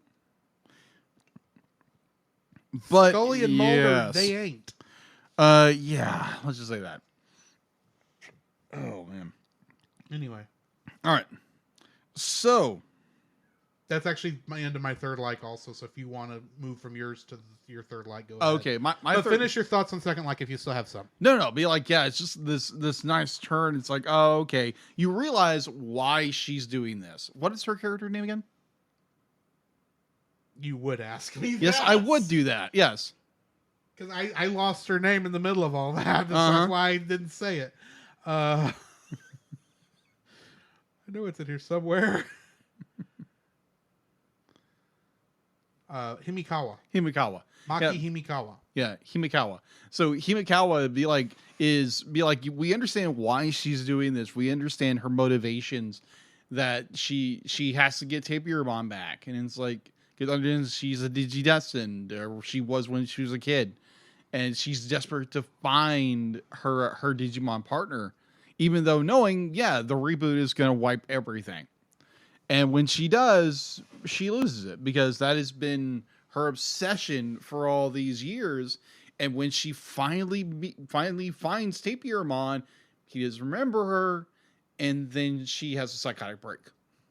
I've done all this work. I've done everything. I've sacrificed everything. I've literally almost destroyed the I world. think she psychotically broke long before this. Oh yeah, but that was what this was just what broke the camel's back. I think she has psychically broken a long ago. That's why she went with Drazel in the first place. Yeah, I would agree with that. You know, she, like you said earlier, she literally made a deal with the devil in order to do this. Yes, she and was literally that desperate and played it right into his hands. It's like, and I'm sitting here going, look, I understand you can't. You're tired of dealing with the loss of essentially another half of yourself, the way the way these Digimon partner things are described. But at some point, you do have to move on. You don't forget. You never really truly forget. Right. But you have to move on. Yeah, that's what depression does to you. Yeah. Like you find yourself just mulling in a sea of regret. I think she must have took a deep end, a cannonball into that yeah, that dark ocean or whatever you called it. I'm saying nothing. Okay, Sergeant Schultz. What was your third like? My third like going into it kind of relates to my third. I did mention it, but it's the fact that Dark Genai tortures Mako like brutally. I'm like, whoa, wait a minute. We've never seen anything like this in Digimon ever, far as I understand. And it's because they're not targeting the child audience the original shows were targeting. They're targeting people like me. The people who watched the show back then and wanted a quick bit of nostalgia. And instead of just giving them the nostalgia they wanted, which we got all of that apparently in episode 2. Yeah, pretty much. We were going, okay, now we're going deep, dark storylines with darkness and chaos and suffering and blah. Yeah. Keep in mind, I'm actually enjoying this show. Yeah. Be like, I'm to the point where like Dark Genai's be like, yeah, if you don't digivolve, if you don't give into the darkness, your partner's going to die. Give in to your anger. Give in to your hate. Then you shall truly become I can't say the whole Sidious line, but anyway. City of Slime. Sidious line. Sidious line. Okay. Yes. Yes. But I mean, it does prove fear leads to anger. Anger leads to hate. Hate leads to suffering. I sense much fear in Himikawa. Yes. And for that matter, Genai. Yeah. I don't want to spoil dislikes yet. Okay. All right. So it's like, yeah, this fact to be like the Cassandro. I'm saying that wrong. I know I'm saying it wrong. Cassandro? Not Cassandro. The last note of something. Crescendo. Cassandro. I'll say it wrong all the time. I'm sorry. I'm Shindo. Kashindo. Crush. Crush. Crush. In Shindo. dough. Crush Like you Shindo. crushed your Shindo. Crush Shindro. I love ADD. Anyways. Oh my gosh. Anyway, the pinnacle of this moment where Mako literally passes out and her glasses fall to the ground. One of the lens shatters. I'm like, whoa, wait a minute. And then obviously Mekumon, goes berserk. Understandably. Dark Digivolves. I'm like, what? This is how this episode ends? Or episode movie ends? And I'm like, whoa. That's why I'm like, okay, I'm gonna watch the next one. And the next one, I was like, oh. I had theories about what's going on. I was dead wrong. I had some right, but I was so wrong. Well, thank you for holding off so I don't get spoiled. Oh yeah. I'll watch the 5th one later this week. Yes. So yeah, that is my third like, is the fact that Dark Jedi tortures Mako in order for Mekumon to Dark Digivolve. Just like, wow, what the amazing. So on that same note, I'm going into my first dislike. Go for it. At this point in the story, we still don't know why Jedi turned evil. Well, they do give an explanation. They give an explanation, yes. And it's a stupid explanation. It's weak. It's a very weak explanation. The explanation is similar to somehow Palpatine returned. Pretty much. Yeah. There's no that weak. There's no real deep explanation. No, he's just back and you got to deal with it. It's like, no, King Daigo turned him evil. How? Yeah. Is using Rita Repulsa's spell that turned Tommy evil? Well, what happened? I know Saban cut that. I know this was made by the same people who made Power Rangers, or at least the English dub. Right. But they didn't write this story. They only wrote the English interpretation of the story.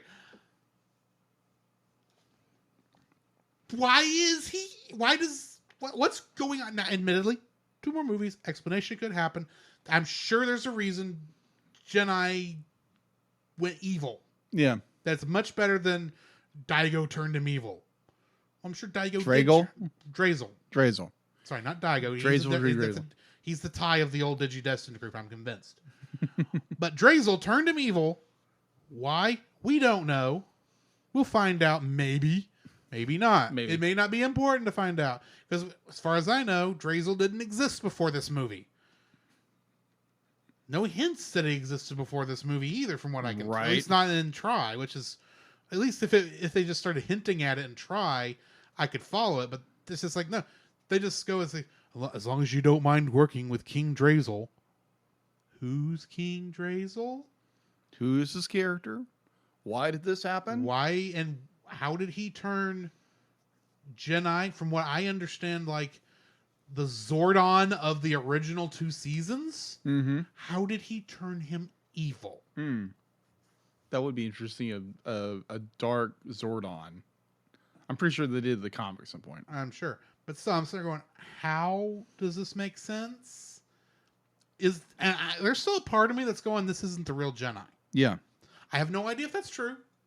Because admittedly, I don't know the character of Jedi well enough. Because I didn't watch Digimon as much as you did. Right. I didn't even know he had a younger version in the season 2. Oh, yeah. I just remembered seeing an old guy and him being called Jedi.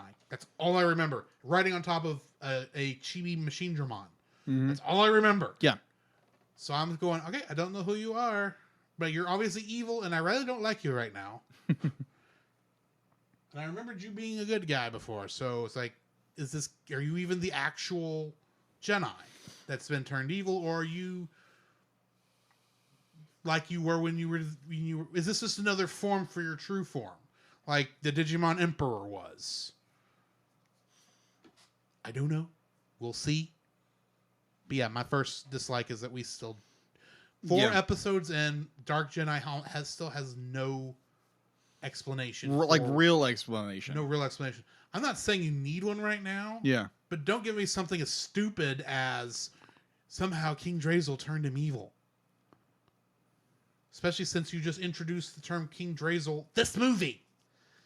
Give me something on King Drazel so I can understand how he's powerful enough to turn this major character from the series, make him do a 180.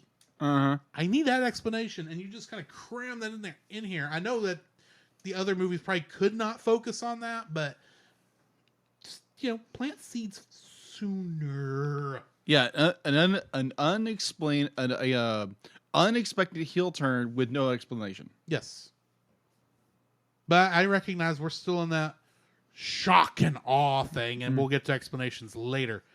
It's like, can we shock and awe with a little bit more lead up? So if I were to watch this, go through this later, I can go, oh, that's interesting. They were actually telegraphing this early, and I didn't see it. Mm-hmm. I can tell you that's not in here because there's not that much.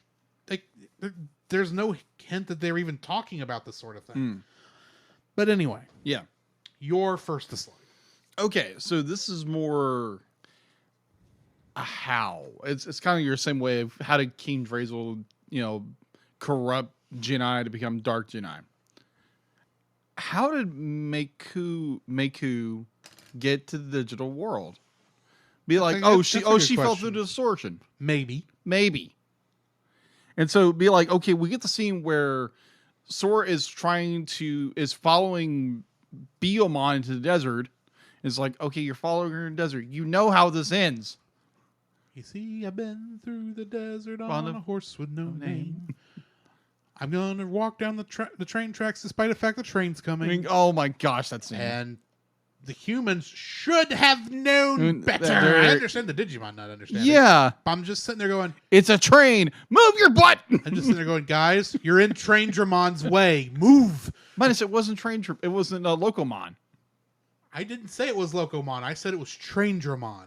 Yeah, but I made up a character. Yeah, but it's it's or Choo-Choo-Omon. There is a Choo-Choo-Mon. I'm not surprised. But Astro Train Mon, okay? My gosh. It's about this. Anyway. So mine is that scene. So then for some reason we have this very weird cut. And then the next thing we know, be like, there's Meku. I'm like, okay, I understand this is, this was first a television series and they made it a film. Or it was a film first, but then Crunchyroll cut it into episodes to air. Anyway. Yeah. It was created as 6 films, but before the movies came out in Japan, Crunchyroll had it and they released it in episodic format with weird cuts. I didn't get this far in the original showing, so I don't know how this cut here. Right. So it was just that, it looked like there was either there was a scene there where it was between Sora and Beomon, and then for some reason it cuts, and the next thing we know, there's Miku lying on the ground, and they were in the middle of a conversation. There was something, there was a conversation going on, but then it's cut, and then it's like, oh. Well, I mean, Beomon did cry out. Yeah. To get their attention. Yeah. So, I mean, there was that, but yeah, you're right that it is very quick and it's a very 90-degree turn in what's going on. Yeah. And then somehow they go from when they get Mako, it's like the next scene they have made it back to the forest. Yeah. It's like, you were in the middle of a desert. You were staying away from distortions. Unlike later on in the movie where they actually use the distortions to their advantage. But that's beside the point. Right.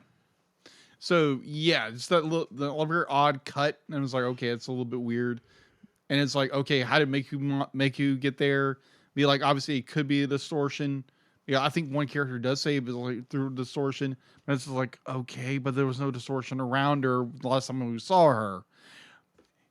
Either way, just give me a little more explanation how she got to the digital world beside, we need Meku in the digital world to make this scene. Actually, hang on. D-Lit, I got a question for you. Is there any chance that Mako could have followed our portal through that landed us in the digital world? Any chance at all? You're sure? Okay, I just wanted to make sure. Apparently, there's not any chance she happened to follow ours. Okay. So at least there's that. We didn't accidentally cause weirdness to happen in a movie. Yeah, good. Thankfully. I mean, Yet. if there's one thing we don't need to be doing with whatever D-list transportation thing is, we don't need to mess up the movies. Yeah, So, I mean, we don't need to disrupt the space time continuum in a film. Yes, kind of a temporal prime directive to bring Star Trek into it. But anyway, Yeah. So yeah, that's my first dislike is, and so okay, how did Meiku get there? Because I want to call her Meikumon, but it's Meiku. that's why I've been saying Mako, because I think that's actually closer, but it doesn't Mako. get you into the Meikumon thing. Yeah, Mako. Yeah. How did she get there? I'd be like, I understand that we get a. Or you could just do like Mimi and call her Mei Mei. Either way, either way. Yeah. So that's my number. That's my first dislike. What's yours? Despite being in the intro of this movie, Himikawa's barely in this thing. She's in one scene besides the intro. That is true. I was like, you could have focused on every character beside, because that's the thing. Now that we have her scene where she goes crazy, I'm sitting there going, you could have held that to like the beginning of the next movie, and just had it be a mystery as to what's going on with Himikawa, because that almost distracts you from the story that they were telling. Because that's the thing, is this still has to be a movie first and foremost, even though it's a movie as a part of the rest of everything. Yeah, you got to have your connective tissue. Yeah. But that just feels like, oh yeah, we need to have Himikawa show up here. Let's just have her scene where she goes bonkers after finding Tapirmon. Yeah. Because it doesn't affect the rest of this particular movie. Mm-hmm. The only other point she's in the movie is at the beginning where, and I'm going to get more into this in a second, where they are pretty much tell us they were the previous Digidestined. Mm-hmm. So it's like, okay, why are you here? I mean, we do at least I think we get one other scene where her walking through the desert. We do. But it's still, you're sitting there going, we could have left you out of this movie and it would not have changed anything that happened in this movie. Well, it was not substantially. No, I agree with you. I think it was good. They had they finally set that up. Yes, but it was not done. It was not set up very well. Yeah, I agree. I would say. I would agree there again. Having watched movie 4, movie 5, or movie 5 and 6, 5 and 6. Thank you. Movie 5 and 6 would be like it does play in a little better. And I'm sure if having this scene set in here instead of the fifth film. And I'm sure it does. It's just if you're going to have this scene here, because you have two choices with the way this scene is, that could have fixed the problem I had with it. Right. You either cut it and put it at the beginning of the next movie. Mm-hmm. That would have worked probably.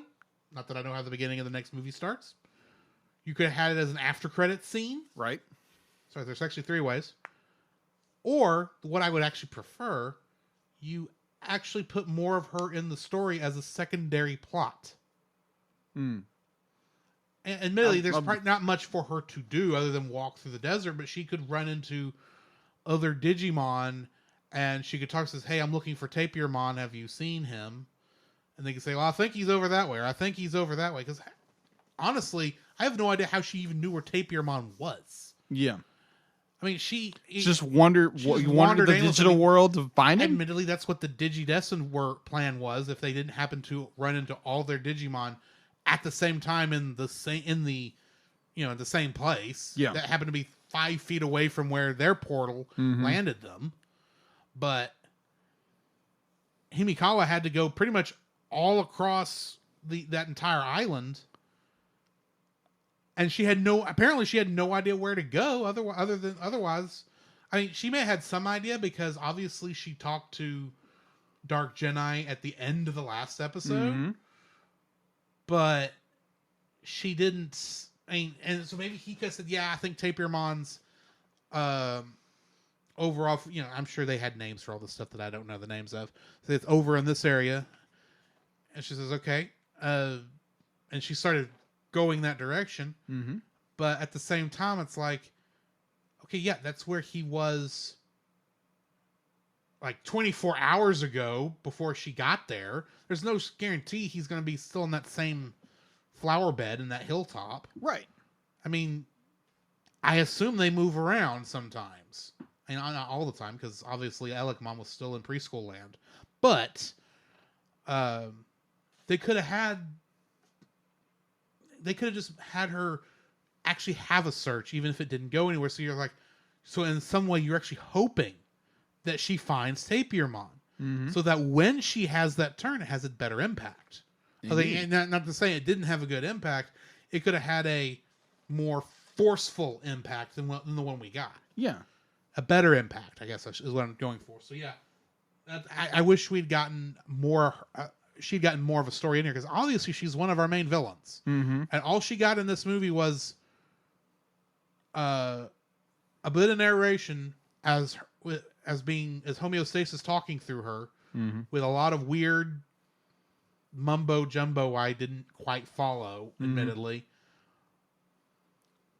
And then her going crazy when she finds Tapirmon. That's all we got in this movie. Oh, and her walking through the desert. Mm-hmm. It's like, there are other Digimon. You could talk to them, be friendly, find some way. Heck, find a distortion and get lost for a couple of minutes. Do something instead of just, I'm now walking through the desert, and oh look, at the end of the movie, and there's Tapirmon at the top of the hill.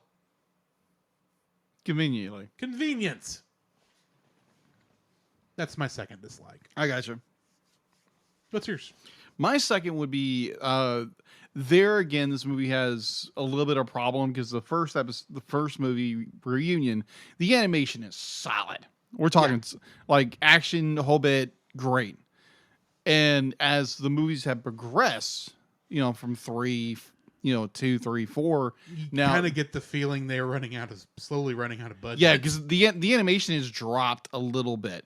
Not where it's not crazy enough. not crazy. No, the animation is still smooth, but they're starting to take more conservative blocking shots. Yeah. Oh my gosh. Yes. Thank you for reminding me of that. Now, to some degree, in this one, I think that's intentional to give it more of that Digimon Adventure 1 feel. Yeah. For this area. But yeah, it's like there's like the most conservative blocking shots in this in comparison to all the shots in Tokyo and all throughout all 3 of the first 3 movies. Yeah. And that's like, and now we're one tracking shot and the characters are barely moving. It's like TV animation again. It's like, I don't know if that's what they're going for, but anyway, sorry. Yeah, it was. So yeah, you have a drop in animation. You have a drop in animation, and on top of that, you have almost like photo stills. Am I saying that right? Like photo. I mean, the backgrounds get that slow. No, I'm not that. I'm referring to when.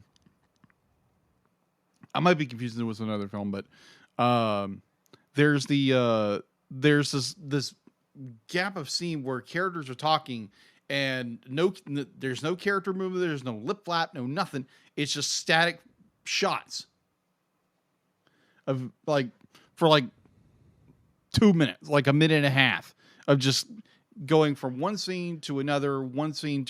I mean, and there was some of that in here. Mostly I'm thinking of the scenes around the campfire.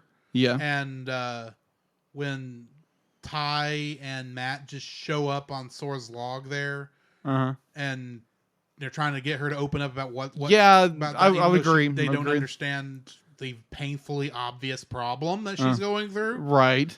And then all of a sudden, Agumon's just floating by on a log. Oh, that was hilarious. That was funny. That was funny. I was like, what?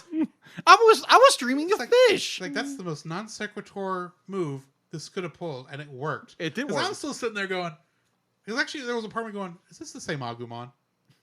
I hope it's the same Agumon. I wonder if this is the same Agumon, or if this just happens to be another one, and they'll get this Agumon back, and all of a sudden, 2 Agumons. Who's the real one? We don't have time for that. Agumon Ben Riley. It's the Digi-Clone Saga. Keep an eye out for Jackalmon. It's all his fault. Oh man, but yeah, it's just like you have some animation, and the animation does drop because obviously the action scenes are still just incredible. Yeah, and that's obviously where they're spending the most of their money, which makes sense. But yeah, some of the standard talking scenes, they are starting to take more doing more camera trick shots to make it where they don't have to animate as much. Yeah, exactly. So yeah, it was just like your classic animation drops when you're dealing with a 6-part movie series or franchise. But at least they timed it in such a way where it feels like they're calling back to the old animation style. Yeah, I would agree to give with it you the there. same feel. Yeah. Obviously, that would not have worked as well in Digi-Tokyo, whatever that area is called. Mm-hmm. So wherever Japan. Odaiba. Odaiba? Yeah. Okay, then. I think that's still a fictional place, but sure. Yeah. Because I know that that building where they transport to the digital world, I have seen in other things. Yeah. I just can't remember where. Which is why I was thinking Tokyo, because I think that's in the Tokyo area. Yeah, it's in maybe one of the little communities. Yeah, it's called Heighton View Terrace. Well, that's where the original show was. Yeah. Well, that's Which the apartment complexes they live in Heighton View Terrace. Fictional apartment complex in the middle of Tokyo somewhere. Yeah, but it's actually based off of a real building. Well, yeah, because you can. It's easy to trace. Yeah. But anyway. Yeah. Either way, so that's my second dislike. What's your third? My third dislike: the botched reveal of Himikawa and Daigo being digidestined. Really? I think it's botched. Okay. Let me ask you this: prior to the intro to this movie, what clue did we have that Daigo was digidestined? Leave Himikawa out of it, because I mean they were dropping some bombs that she obviously knew some stuff, so it kind of made sense that she was. But what clue did we have that Daigo was digidestined? Genai was obviously digidestined. He had Digimon before, right? And so that's not a surprise. Himikawa had some knowledge, but she'd been talking with Dark Genai. Daigo has been in the freaking dark since the beginning of the Digimon Adventure Tri. Right. What clue did we have that he had a partner Digimon at one point? Did we have one? Any? I'm not sure. Prior to this movie?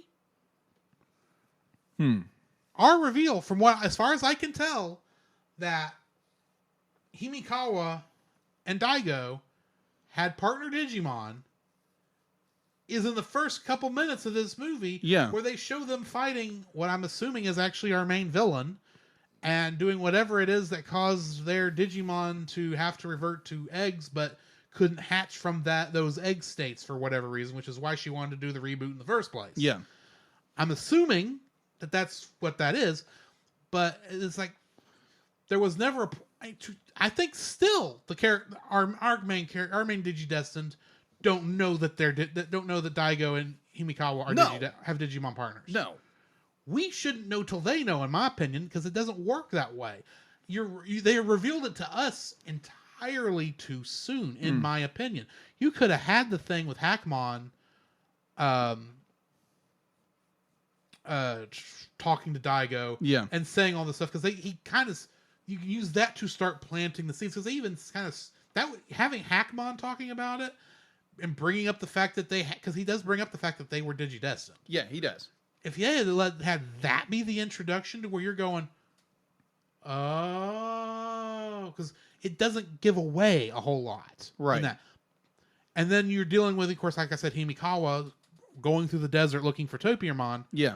And she finds it, you're thinking, okay, you're still kind of coming off of the idea that, okay, she was actually digidestined. She's actually looking for her partner Digimon.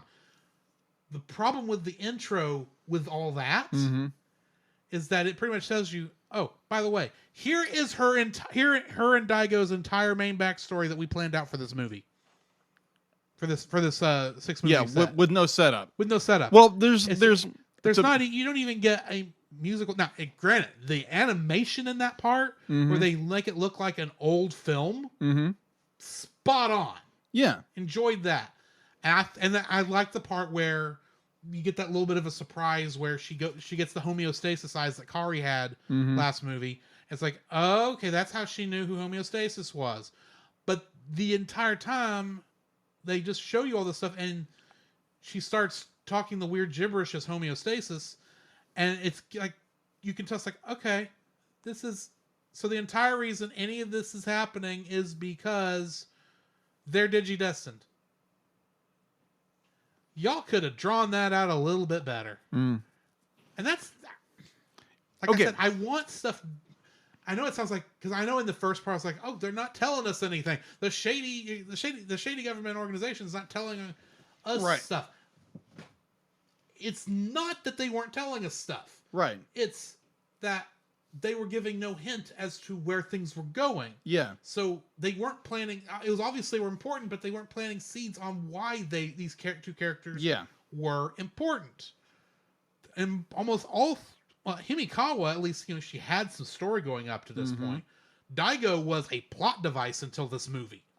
Pretty much. In reality, he was just there to give some exposition to our main heroes. And now he's actually a major character because obviously he's an old Digidestined who no longer has his partner Digimon, but unlike Himikawa, he's moved on. He's at peace with the fact if he happened to if he happened to run across his partner Digimon, who I don't know who it is because they haven't said it yet. Right. I'm sure he would be very happy. Oh yeah. To meet back up and get that relationship back going. I'm sure he'd be very happy, but he personally has moved on with his life and understands there's more to it. That's why he's been helping the Digidestined all this time. When and it's obvious she knows she can't trust him with this plan because she hadn't told him jack squat, and she's just spoon feeding him some information that she wants the actual Digidestined to find. That's not a bad plot device. Yeah. But it's still, you're sitting there going, could you have given us more clue that the shady government organization was was made up of old Digidestined? Because the way they show that shady organization is, oh, we found out about the Digimon because of a contact we had with a man named Genai. I'm thinking, you're not wrong, but you knew what a Digimon was before any of this started. You make this sound like it started up after whoever the last villain that attacked Digitokyo was. It make it sound like they didn't show up until after that point. No, they've been part of the shady government organization or whatever they're attached to since before the current Digidestined were born. Yeah, I would agree. And still we have no idea what happened to Team 2. And you brought up Ken because you had to show the Digimon Emperor. Yeah. But it's like, oh yeah, we still don't know where they are. Yeah. Oh, at least we now know that there are Digidestined disappearing, and that they've been keeping track of pretty much every Digidestined around the world. Yeah, because you see many of the Team 2. I keep calling them Team 2, but you know who I mean. Yeah, you see their names on it and listings of missing. Except for Davis, he's somehow not missing, but he never shows up in this. No, because he wasn't marked as missing. He's lost in his head. Let's say that. He's the tie of Team 2. Of course he's missing in his head. That's kind of the entire point. But Davis is a little more lost in his head. Let's say that. Anyways. They could have done a much better job with revealing that the old that Himikawa and Daigo were previous Digidestined. Yeah. And had Digimon partners and could have handled that better. And the thing is, they had the seeds in this movie to do it and do it actually fairly well. Yeah. Even with the way the rest of the story has gone, they had the seeds planted in a good way here. But the fact that they felt the need to put the intro in this movie the way they did, that pretty much revealed the entire backstory, ruined what they had set up. Okay. So yeah, the intro I think is a botched reveal. Okay. Totally get it. What's your third dislike? I really don't have one. I don't. Is it because I've mentioned what your third dislike would have been? No, it wasn't. It was like I you just like the movie that much. Well, honestly, the reveal that these two characters were previously Digidestined, we understand. Be like, okay, there's something we're not being told as the audience. Admittedly, that's not surprising that there were Digidestined before this, because it's odd that the Digimon didn't start showing up until, consumer level internet showed up. It makes sense that government level internet would still be producing Digimon. Right. But anyway. Yeah, I'd just be like, I like the reveal. I would like if they would have like you said, played it a little bit more. They would have given us, the audience, a little more heads up. Be like, hey, there's something more going on. Maybe you have one or both characters say something that would give us, the audience, a clue. It's like, hey, they know something that they're not revealing to everybody else, or something like that. So yeah, I would kind of my third dislike in a way is kind of reflecting off yours, that maybe these two characters, they could have given a little more hint, maybe Yeah. a little more hint. Be like, don't get me wrong, this reveal that they were Digidestined when they were younger is a good surprise. Yes. But the It idea was that not done. The reveal was not done well. yeah, the reveal was the laying the Easter eggs that they could have done. Like I've been saying this entire episode, plant more seeds. Agreed. So yeah, that is my third dislike. Okay. Which brings us to the end of this episode. Yes. Believe it or not, after that entire rant I just had, I'm still rating this an 8. Yeah. The movie has, I mean, to some degree for me, the Uh-huh. last 15 to 30 minutes of this film make up for like every shortcoming this film has, because between giving us a good reason to hate our villains and Butterfly, I mean, it's just that last half hour is so much of an epic, finally getting back into, starting to get everything's starting to come back over the hump, I guess, for lack of a better term, of this dark middle part, but even still having some darkness going forward. You know what I mean? That makes up for a lot of the slowness and weird. And the thing is, this movie is actually paced far better than some of the others are. Yeah, agreed. So, and of course, even with my limited nostalgia, I get all the nostalgic feels, or most of the nostalgic feels in these shots. And, like we were saying, I think the more conservative animation style that this one, at least starts with this one, I think fits this, because it is trying to give you that feel of the old Digimon show, since we're in where the old Digimon show took place. So I appreciate that, but yeah, I'm still giving it because this is like, it's serious, but it's still fun. Yeah, I would agree. And that's what I like about it. It's a good balance. Yeah, agreed. Completely. As all things should be. Yes. I'll To also quote a certain purple madman. Okay. Thanos. Oh, Mad Titan, of course. Yes. Huh. Perfectly balanced, as all things should be.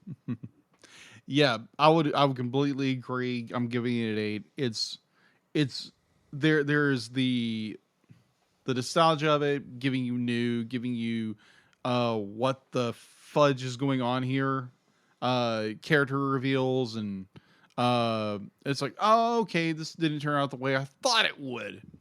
And it's like, whoa, okay, Dark Jedi, back up a little bit. This is, you're getting the creeper zone. Quit. And I was like, whoa, okay, that was just bizarre. But Right. Overall, amazing movie, and I can't wait to review Coexistence. Coke existence. Coexistence. I'm going to start calling it Coke existence.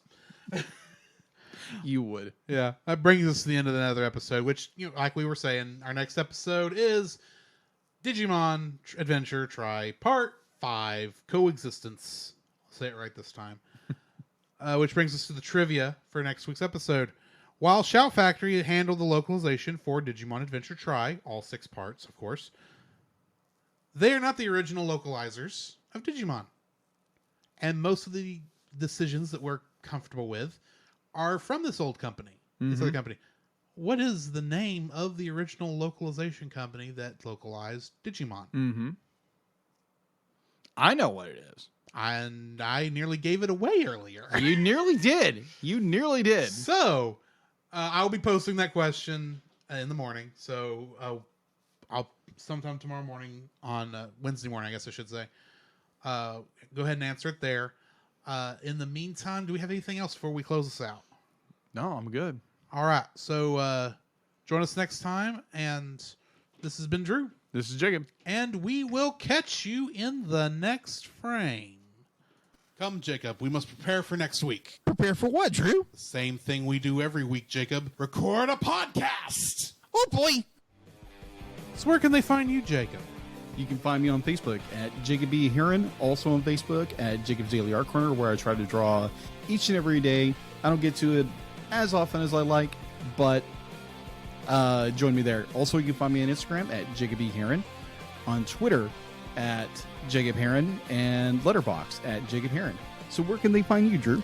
You can also follow me on Letterboxd at ggeorge759, Facebook as Drew Dodgen, my Facebook page where you can see pictures I've taken at Drew's Photo Bin. You can also follow me on Twitter at ggeorge759. You can email us at thecellcastpodcast@gmail.com. You can also follow us on Twitter at cast_cell. You can follow us on Twitch at twitch.tv/thecellcastgaming. You can also follow us on YouTube at Cellcast, Listen to our podcast on Apple Podcasts, Google Play Podcasts, Stitcher, Spotify, and your favorite podcast directory. You can also listen to us on the Movie of the Week podcast with Jim Heron, where we talk about live action movies. And remember, 9 Cell is a single L.